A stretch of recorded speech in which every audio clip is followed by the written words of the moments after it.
Welcome to another CEO Wisdom podcast. We have Sanjeev Kumar with us today. He's an author, global chief visionary officer, and CEO at multiple companies, including DTM Global Holdings, Hurley Street Healthcare Group, The Bag, Delamore, and Owl, a group of companies, Owl like the bird. And also Delamore Foods Beverage Holding Company. He's got so many companies, I'm losing track here, but it's gonna be a fun conversation. Delamore Capital, Delamore Consulting as well.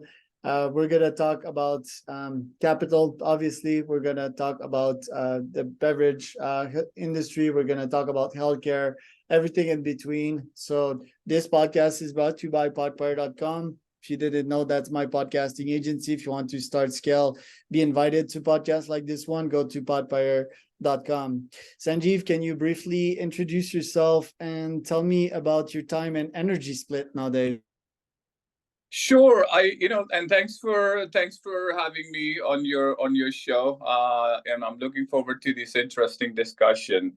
Look, I think if I had to describe myself in two lines, I would say I'm a product of trial and error and powered by curiosity. I think endless curiosity, and sometimes people want to do things to make money. Sometimes people want to do things to add and create value. I prefer the latter.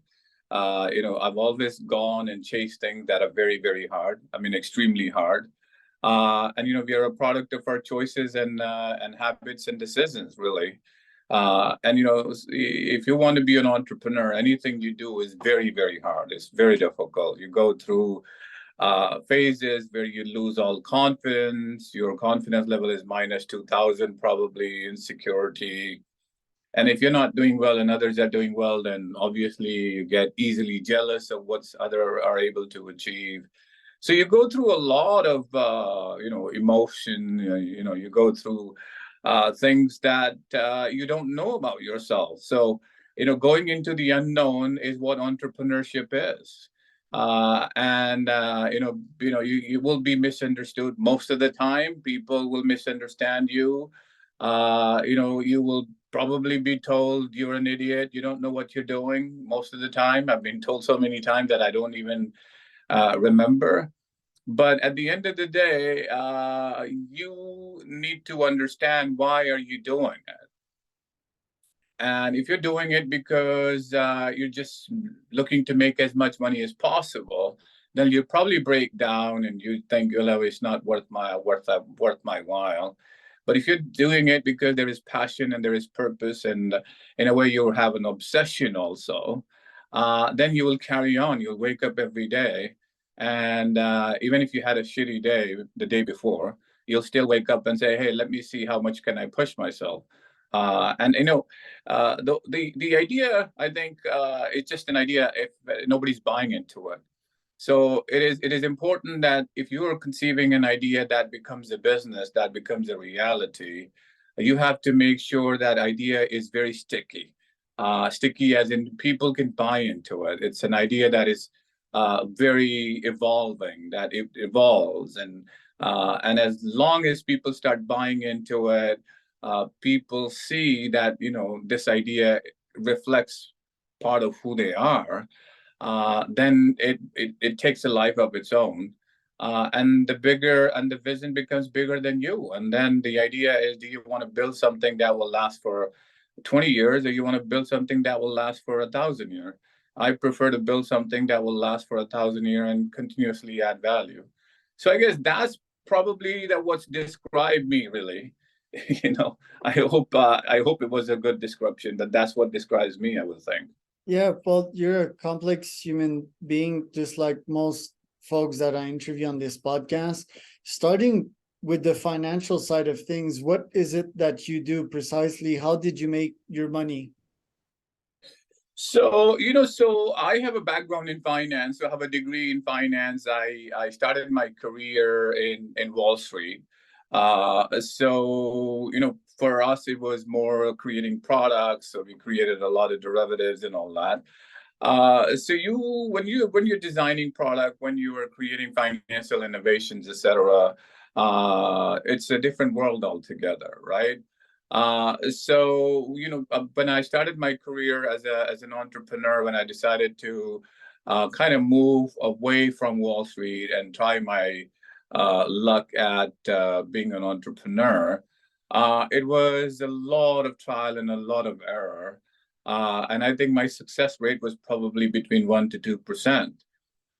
So, all your learning that you've had from the financial market in the real economy as an entrepreneur, most of it becomes a bit useless because real entrepreneurship is completely different. Because in a protective environment as Wall Street is, you have a very focused role, very specialized role. And when you become an entrepreneur, you cannot be a specialist, you have to become a generalist, right? So there is no recipe that I could probably give you in terms of, okay, this is what I did to make money, this is how I have financed an airport, or this is how, I mean, so you rely on your experience and you rely on your creativity to see how you finance an idea, to see how you finance a complex project.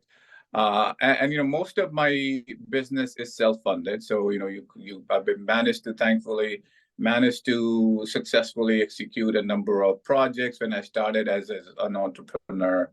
And now, when our companies are successful, I take some of that capital and deploy it into new businesses. And then you have partners, you believe in what you have done, you have your experience, and then you bring in other people as well to fund your new idea, to fund your new venture. So that's more or less my kind of my story so far. And did you crack the capitalist code on a personal level? So, financial freedom is important, right? So financial freedom is very, very important. If you're not able to pay your bills, then you're not succeeding, obviously, right? So cracking the code means, look, can you keep liquidity? Can you keep your cash flow? I don't think cash is king, or I think cash flow is king, really. I mean, if from my experience. So you could be investing in business and you're not generating enough cash flow, and that could create a lot of stress for you. You can build a lot of asset and then there is no cash flow again. Then that creates a lot of stress. So cracking the code, I won't say that anybody can, unless and until you get into 1% of that population where where you own a Tesla or you're owner of a Microsoft. You have a very, very, very liquid wealth, right? Because your wealth is one of the largest listed company, for example. So that's when I think you can crack the code of money making, because you hold everything that is very, very liquid. But as an entrepreneur who doesn't own a Tesla or a Microsoft, you will struggle with liquidity. You will have to find cash. You will have to, sometime go and do deals, and it will take time.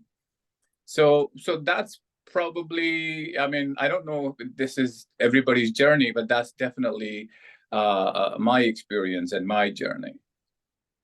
You often talk about the mind, how to think. You even said that you were a prisoner of your own mind for quite some time. So for folks that are on their way to crack the capitalist game and are somewhat struggling, or have, even worse, have cracked the capitalist code and are still struggling with happiness, with finding flow, with finding freedom, what do you have to say to them?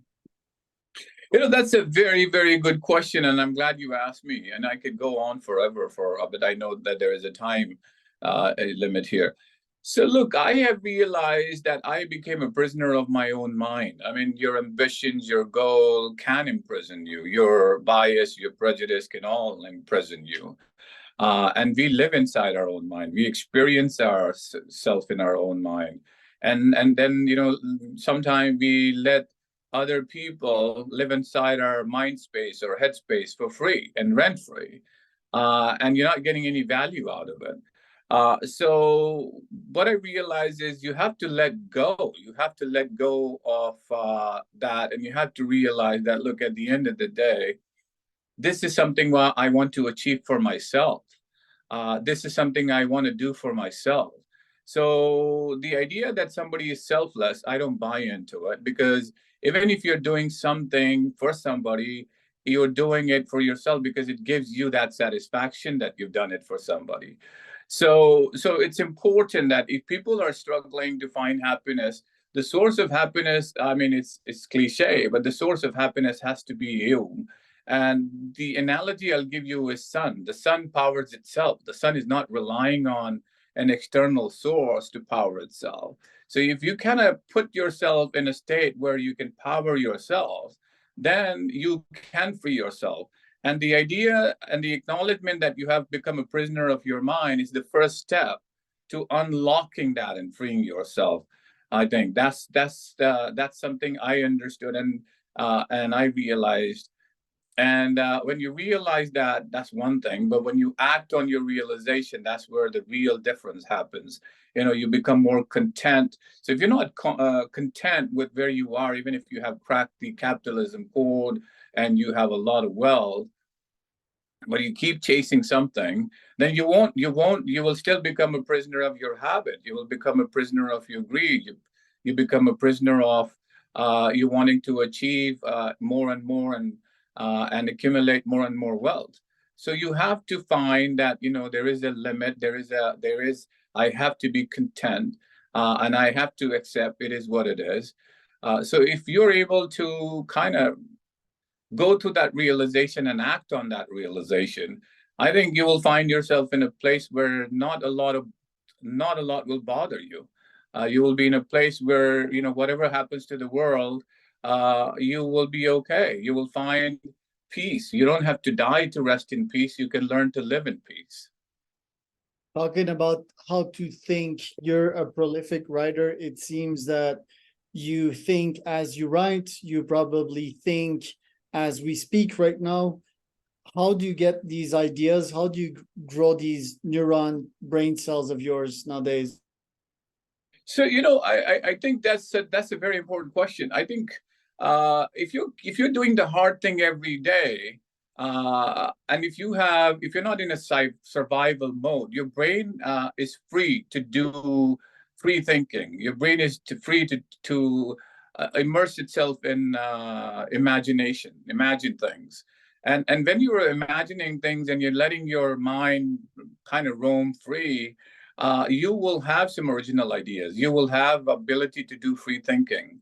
And it's also understanding that, you know, I will have bias, I will have prejudice, I will have opinion that will, even though I don't consider myself biased or prejudiced, there will be times when my opinions that I will express will be biased and will be prejudiced. So when you have all that understanding, and if you then take actions or decisions, realizing that there will be time that you will be coming from a less informed place, and when you're coming from less informed place, you may have bias, you may have ideas and thoughts that are not very well developed or evolved, and so you have to give yourself the time to get to a point where you're more informed. And when you get more informed, you will have different ideas, you will have different opinions, and you will have what I would call original ideas as well. Health is another way to hack better thoughts. You have more memory, more cognitive power. I saw a biohacking article of yours, and you also have a healthcare business right now. So what protocol or health regimen do you follow right now to favor better thinking? You know, so the way I see it is, I think the biggest investment that anybody can make is in themselves, right? That's what I see is the biggest investment. I will be my biggest investment, and that biggest investment starts with my own health. So you know, most of the time we don't prioritize our health. So I tend to spend at least 30 to 40 minutes of my time with myself.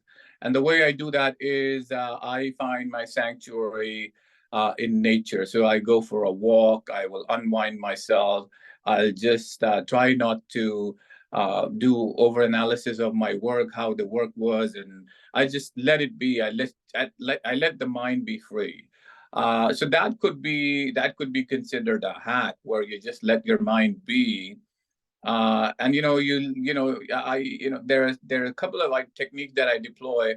I literally try to tell my mind, dial Sanjeev down and let the mind be free. And when you're dialing Sanjeev down, the mind kind of learns, and the mind will move away from the problem that you are allocating a lot of your mind resources on, to let itself be and explore things and think about good things. So that helps your mental state. That helps you kind of, I won't say cope, but do better than cope. Because you need to understand, if you're in business every day, you will go through stress. If you're an entrepreneur, or if you're just a human being trying to live, you have to understand that living will be hard. And then the realization is, if living is hard, you have to make sure that you take care of your own health. And the home that I have is my body, because I cannot live outside my body. I could be inside a home, but if the real home that I have, which is my body, I'm not looking after it, but I'm spending a lot of time renovating my house, but not myself, then I will struggle. And every decision that you take will have an impact, whether it's 5 year down the road, 10 year down the road, or 50 year down the road. So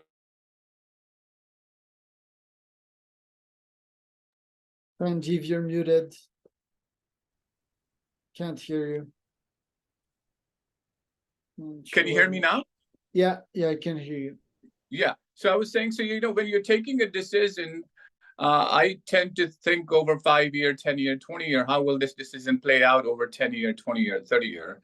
So those are the things that I kind of practice to make sure that I am able to not just cope but thrive, and use the stress to use that as a fuel to fire my journey. I think that's sometimes stress can kill you. Sometimes if you learn to hack it, as you said, stress can be the fuel that will fire your progress.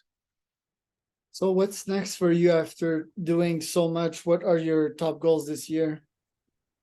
So, right now, I think healthcare is where my passion meets a purpose. So I'm focusing on creating a lot of value. So we are delivering, community health, community wellness, because I think healthcare needs to be reinvented, especially post-pandemic.